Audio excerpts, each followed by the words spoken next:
நல்ல கிறிஸ்பியா அருமையான ஒரு பட்டர் முறுக்கு. நீங்க ஆர்டர் எடுத்து பட்சணம் செஞ்சு கொடுக்குறவங்களா இருந்தா கண்டிப்பா இந்த ரெசிபியை சேவ் பண்ணி வச்சுக்கோங்க. உங்களுக்கு திரும்ப திரும்ப இந்த ரெசிபிக்கு ஆர்டர் வரும். அவ்வளோ நல்லா இருக்கும். இந்த பட்டர் முறுக்கு எப்படி பண்ணலாம்னு பார்க்கலாமா? இப்போ 1/2 கப்பு இடியாப்ப மாவு எடுத்திருக்கேன். 1/2 கப்பு அரிசி மாவு கடையில வாங்கினது தான், வறுக்கெல்லாம் வேண்டாம். எந்த கப்ல அளந்தீங்களோ அதே கப்ல 3/4 கப்பு கடலை மாவு, 1/4 கப்பு வந்துட்டு பொட்டுக்கடலை மாவு, ரெண்டுத்தையும் நல்லா சலிச்சு சேர்த்துக்கோங்க. சால்ட் 3/4 டீஸ்பூனுக்கு, 1/2 டீஸ்பூன் ஜீரா நல்லா கிரஷ் பண்ணி சேர்த்துக்கோங்க. 1/2 டீஸ்பூன் சில்லி பவுடர் ஆப்ஷனல் தான். 1 டீஸ்பூன் எள்ளு, பெருங்காயம் ஒரு பிஞ்சு. இப்போ பட்டர் வந்துட்டு ரூம் டெம்பரேச்சர்ல இருக்கணும், சாஃப்டா இருக்கணும், இல்லைன்னா லைட்டா உருக்கிக்கோங்க.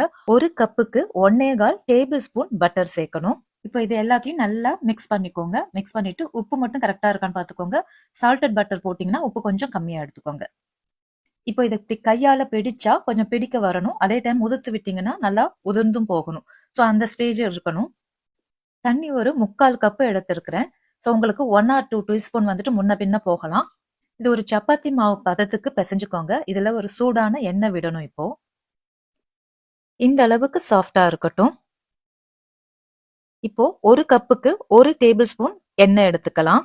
இப்போ இந்த எண்ணெயை நல்லா லைட்டா புகை வரும், அந்த அளவுக்கு வந்துட்டு சூடு பண்ணிக்கணும். இந்த எண்ணெய் விடுறப்போ இந்த சவுண்டு வரணும், இந்த பபிள் வரணும். இது ரொம்ப ரொம்ப இம்பார்ட்டன்ட்.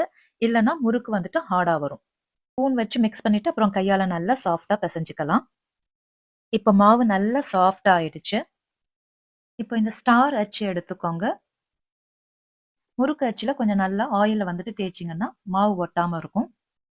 இப்போ ஆயில் சூடாயிடுச்சான்னு பாக்குறதுக்கு ஒரு சின்ன பீஸ் ஃபர்ஸ்ட் போடுங்க. அது ஃபியூ செகண்ட்ஸ்ல மேல வந்துருச்சுன்னா ஆயில் கரெக்டா இருக்குன்னு அர்த்தம். இப்ப சிம்ல வச்சுட்டு டைரக்டாவே எண்ணெயில பிழிஞ்சு விட்டுடலாம். பட்டர் முறுக்கு சின்ன சின்னதா இருந்தாதாங்க நல்லா கிறிஸ்பியா இருக்கும். அதனால சின்ன சின்னதா கட் பண்ணி அதிலேயே போடுங்க. நீங்க மொத்தமா ஊத்திட்டு அதுக்கப்புறம் உடைச்சு விடலான்னு பார்த்தா அது அந்த அளவுக்கு கிறிஸ்பியா இருக்காது. ஸோ போடுறப்பவே சின்ன சின்ன பீசஸா போட்டுட்டே வாங்க. மேல மேல போட்டா ஒட்டும்னு நினைக்க வேண்டாம். இது போட்டுட்டு ஒரு ஃபியூ மினிட்ஸ்க்கு அப்புறம் கொஞ்சம் இப்படி தள்ளி விட்டீங்கன்னா அது தானா எல்லாம் தனித்தனியா உடைஞ்சு வந்துரும். ஒட்டாது. அதுக்குன்னு ஓவர்லோட் பண்ண வேண்டாம். முறுக்கு சாஃப்டா இருக்கிறப்போ பிரிச்சு விட ட்ரை பண்ணாதீங்க. கொஞ்சம் ஹார்ட் ஆனதும் பிரிச்சு விட ட்ரை பண்ணுங்க. தனித்தனியா நல்லா பிரிஞ்சு வந்துரும். இப்ப இந்த அளவுக்கு நல்ல சலசலப்பா அடங்கினதும் இதை எடுத்துடலாம். கண்டிப்பா இந்த ரெசிபியை சேவ் பண்ணி வச்சுக்கோங்க. இது உங்களுடைய ஆல் டைம் ஃபேவரட் ஸ்நாக்காவே இருக்கும். என்னுடைய அடுத்த தீபாவளி ரெசிபிஸ் பார்க்கறதுக்கு ப்ளீஸ் சப்ஸ்கிரைப் பண்ணி வச்சுக்கோங்க. Trust me and try it, friends. You'll definitely love it. Thank you for watching.